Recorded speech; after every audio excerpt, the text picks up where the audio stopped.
Welcome to today's Global Connections program. I'm Bill Miller.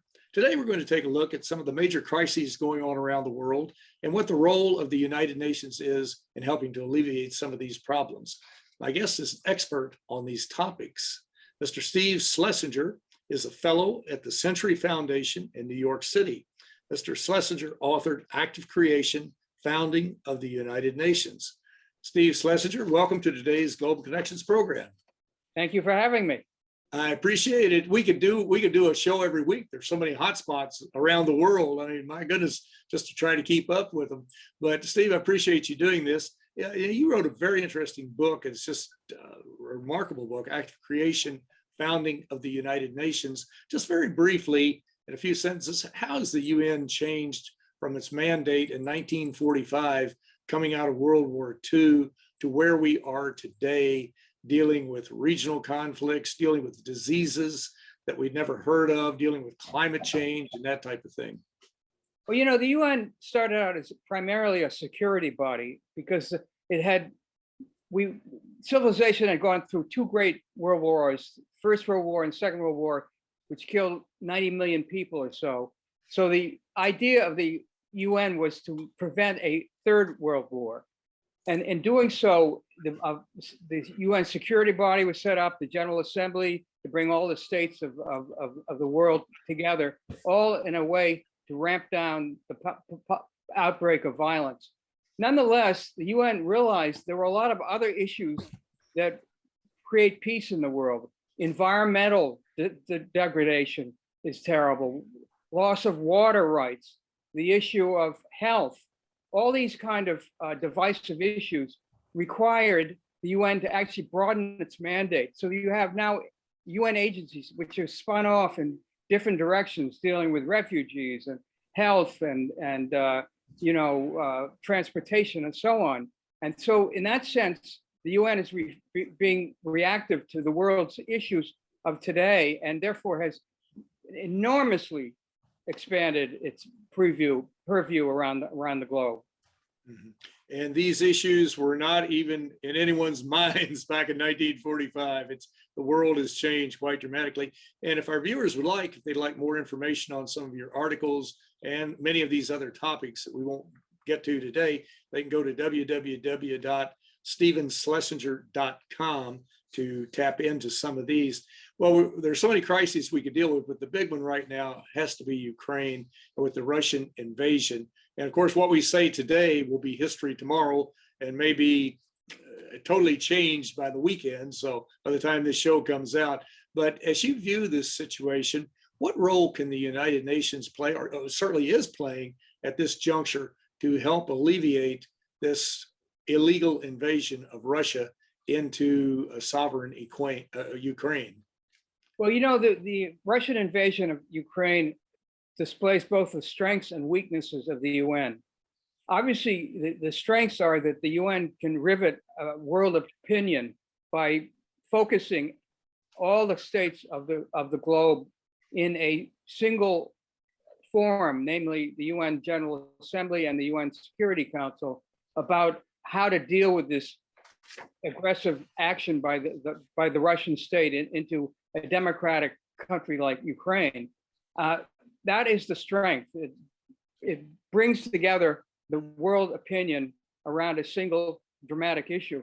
The weakness is that the UN actually doesn't have military forces, doesn't have taxing ability, doesn't have the strengths of a unified global system to bring bear energy and defense to these kind of actions. The best it can do is go to the UN Security Council and issue resolutions or edicts to stop these outbreaks of violence. And as it is, the UN Security Council did vote the other day about upholding Ukraine's sovereignty, but with the 5 countries that have the veto power include Russia, and Russia simply vetoed the resolution that came out of the Security Council, which would have been a way of defending that poor country against this invasion. And once that happened, the UN was helpless. It couldn't really do anything beyond issuing what is obviously the expression of world outrage over what had happened.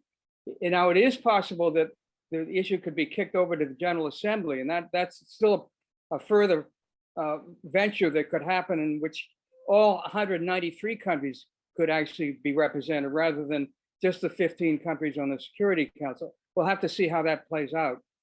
Mhm. And of course, it seems like there are so many UN agencies. Luckily, the UN does have a lot of specialized agencies that can provide assistance, especially to refugees who are leaving Ukraine, or maybe leaving even more so in the future, with the UN Refugee Agency, with the UNICEF, the UN Children's Fund, with different ones like that can be of assistance, even though the Security Council will never pass a resolution against Russia because, as you said, Russia can veto it. So the UN does have a broad system there that can be of some assistance. Yeah, there's no question that the UN has other resources that can be helpful in these kind of calamitous situations. But the problem is that even then, there has to be a certain amount of negotiation and deliberation that goes on between the warring states to allow the UN to come in and provide those resources. So that will be part of the ongoing struggle that we see in the coming months in not only Ukraine, but throughout Europe. Brought up an interesting issue, well, several interesting issues, but one in particular was that the United Nations doesn't have the capacity to levy taxes, to raise its own funds, to support an army. And of course, that really derails the arguments of a lot of people out there who, one, don't understand the UN, or two, don't like the UN for whatever reason, that the UN is trying to become a one world government, which it's certainly not. You just talk to the 193 ambassadors, permanent reps at the UN, and they'll certainly put that myth or dispel it very quickly. But it goes back also to how we deal with the United Nations, and how has, drawing a contrast, how has President Biden dealt with the United Nations and UN agencies in relation to how President Trump did it, or even President Obama? Well, I think it's very clear that the difference between Trump and Biden is quite dramatic. Trump had the notion that he had a policy called the American First policy, which meant that the US should be able to do anything it wanted around the globe without having to consult with any international body, much less allies or any other organizations. And therefore, his attitude towards the UN was dismissive. He would use the UN for his own limited purposes, for example, enforcing sanctions on a rogue state like North Korea, but otherwise he could give less of a damn about it.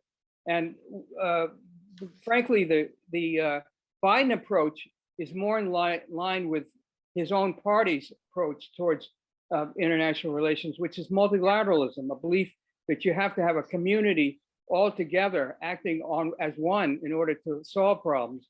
Therefore, he is, for example, he rejoined the Paris Peace Accord on climate change. He's rejoined the World Health Organization.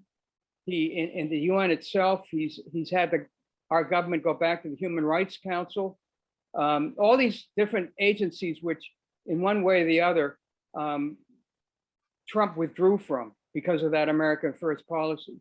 So Biden has very much changed the attitude of this country towards the rest of the world. In a way, he wants to embrace the world. Trump wanted to withdraw from the world and act on a unilateral basis. Biden just a very different kind of personality, kind of attitude towards the whole earth itself, and therefore everything has changed insofar as particularly insofar as our relationship with the United Nations. Mm-hmm. And as you think back over so many of the issues that, he had, one that is coming back online now, it looks like they're going to finally crack an agreement, was the Iranian nuclear deal. This was it was a nuclear arrangement between the permanent 5 members of the Security Council plus Germany and the European Union and a few other folks involved to really make sure that Iran did not develop the capacity to develop nuclear weapons. And that treaty was working, and was working fairly well. And I didn't cover all the issues the problems people had with Iran. That's a separate issue. But for its one goal, it actually was successful. And then President Trump thought that he would toss it out, and he said he was going to come back with stricter measures, which totally failed. They just did not work whatsoever. But it looks like that we're going to come to an agreement on that. How important is that agreement? I think it's seriously important. And I'll tell you why. Because the one incredible danger in the tinderbox of the Middle East is that Iran gets nuclear weapons. And if that happens, Saudi Arabia may try to get nuclear weapons, Egypt, Jordan, all the different countries in that region will feel that they have to arm themselves with the nuclear capacities in order to ward off the dangers of Iranian nuclear armed country. And we all know that the Middle East is complicated enough. There's been enough bloodshed in that area over the last couple of decades.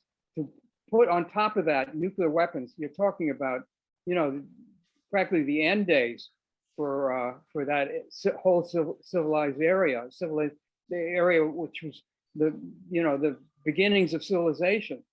And I think that it's critical that we convince Iran to not develop a nuclear weapon. It doesn't mean we're going to be able to circumvent Iran's involvement in terrorism. They simply will not deal with us on that issue, but they will deal with us on the nuclear side, simply because our sanctions on Iran are so dramatic, so strong, and have crippled their economy so badly that they're very, very much willing to consider a deal returning to the old Obama agreement on nuclear weaponry. That is disarming. Exactly. And they really need to do that, because it was ironic back when this whole debate was going on. I remember Bibi Netanyahu, who was then the leader of Israel, was totally opposed to the Iranian nuclear deal. But come to find out later that a lot of his folks who worked in his government, military leaders in Israel, were not. They thought this was great and we needed it, and they came out and supported it later. But a lot of people felt that the next step, if this failed and Iran did develop nuclear weapons, the next step was war. And that could be the end of Israel. That could be the end of a lot of countries, or it could be nuclear armament time for the Saudis or whomever. So it is certainly a very important issue. Well, you're watching Global Connections Television, which is a privately funded, independently produced program.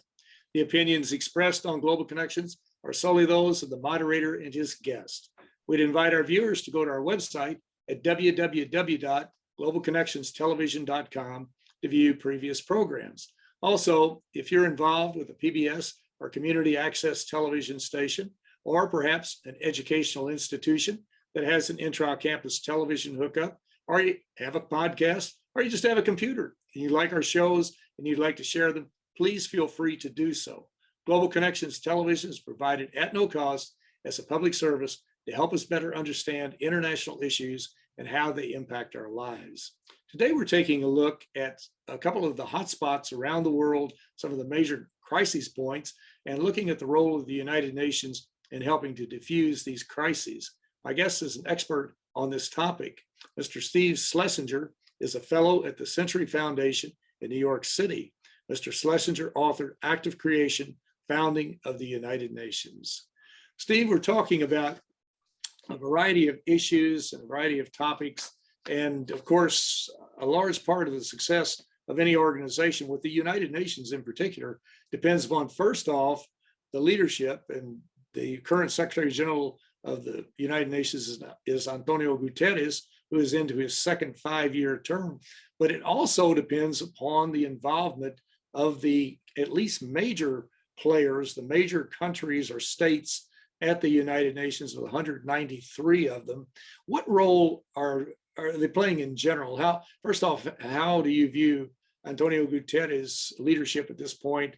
And what role could or should countries like the US, France, Germany, all of them play at the UN in helping to carry out the programs and the goals? Well, I think Antonio Guterres has just been reelected for a second 5-year term. his first 5-year term, I think, had a mixed record.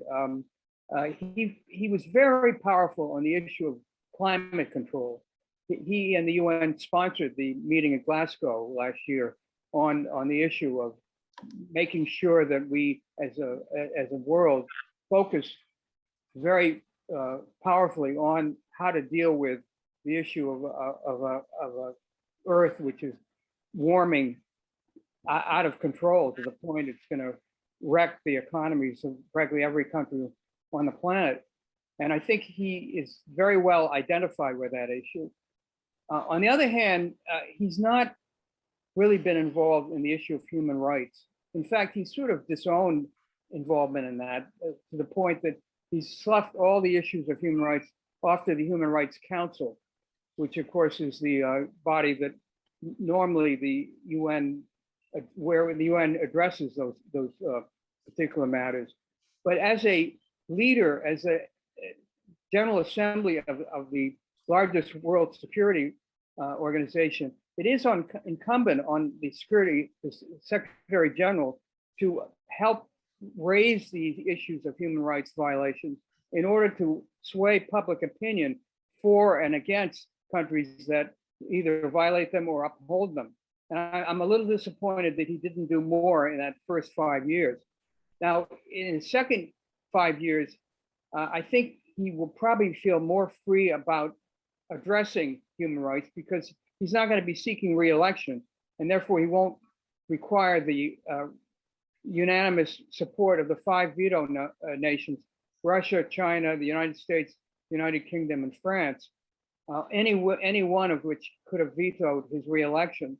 But once he's no longer tethered to them, he can speak out more emphatically on these kind of matters. And in fact, on the issue that we are talking about right now, which topically through our last couple of days, the invasion of Ukraine by Russia, he has actually been outspoken against Russia's invasion of Ukraine and uttered the famous words, let us have peace given a chance, the old John Lennon line. And I think that is going to be probably a token, or at least a reflection of his feeling more free to be outspoken about the issues that are really very much part of the value system of the United Nations. Had it not been for the really strong, powerful leadership role of going back really to Secretary General Kofi Annan, to Ban Ki-moon, and to Antonio Guterres, focusing on the potential crisis of this climate change situation, would we even be close to where we are today to understanding how grave the situation is and looking at some of the alternatives as to what we need to do to preserve this planet? I think there's no question the UN was a vital player in organizing the planet around the issue of we have to address climate change.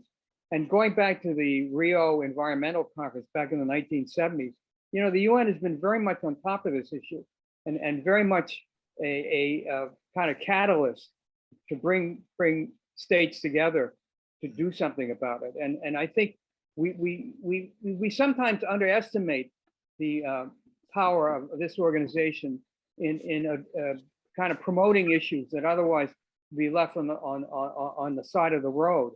And this is a very good example of where the UN has played a vital role in you know, bringing to the attention of the world's population something that is addresses the very survival of us as a species.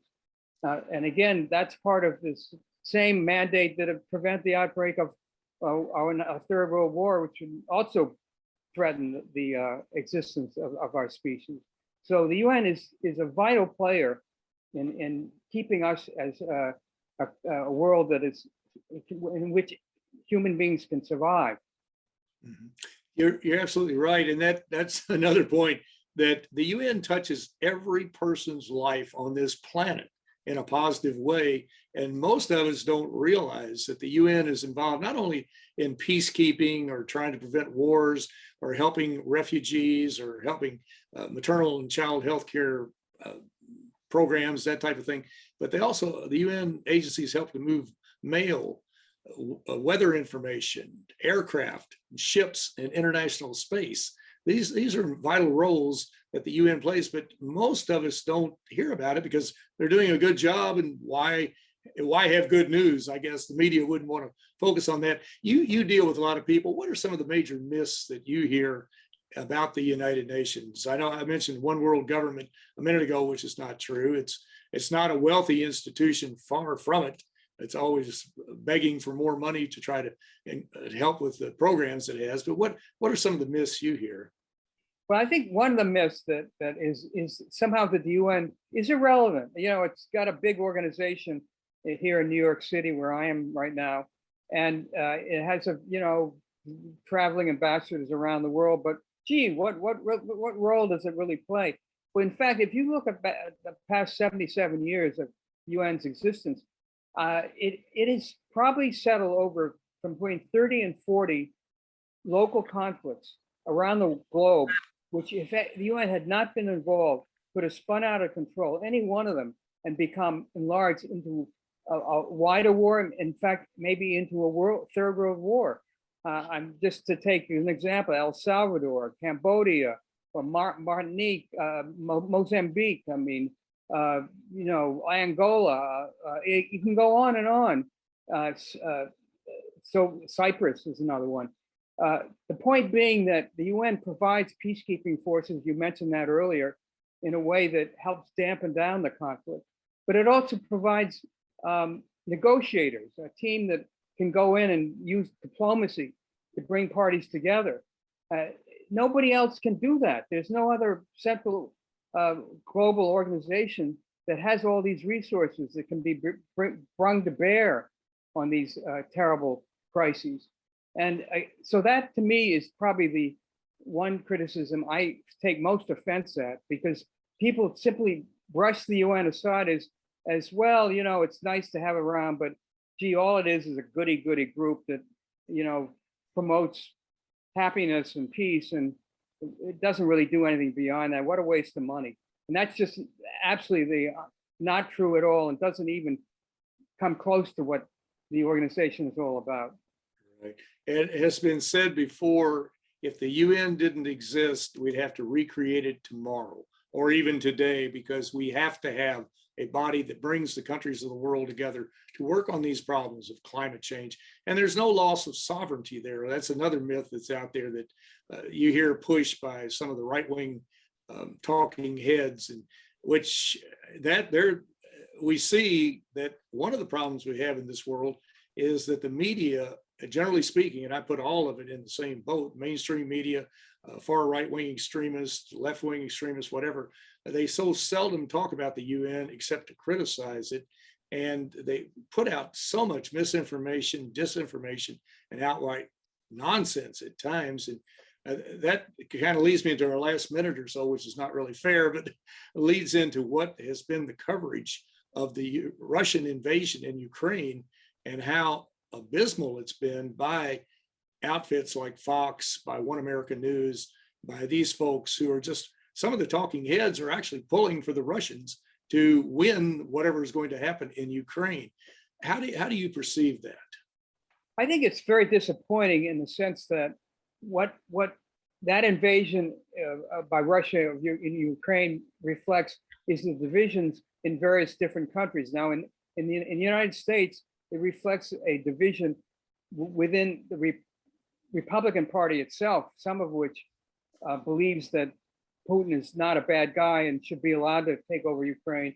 And the other part of the Republican Party that is traditionally anti-Russian because of the whole Soviet experience of the last number of decades.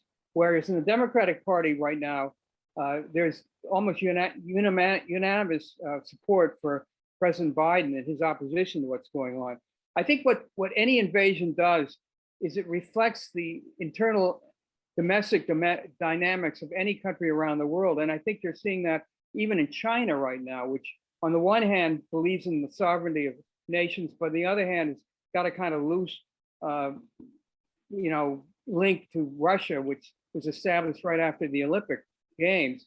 And I think all of that in sum means that the media itself promotes each part of those different factions of views, and it gives a very splintered picture of what's really going on in the world. And I think that is very, very much a problem for dealing with what are, in this case, clear matters of aggression by one country into another.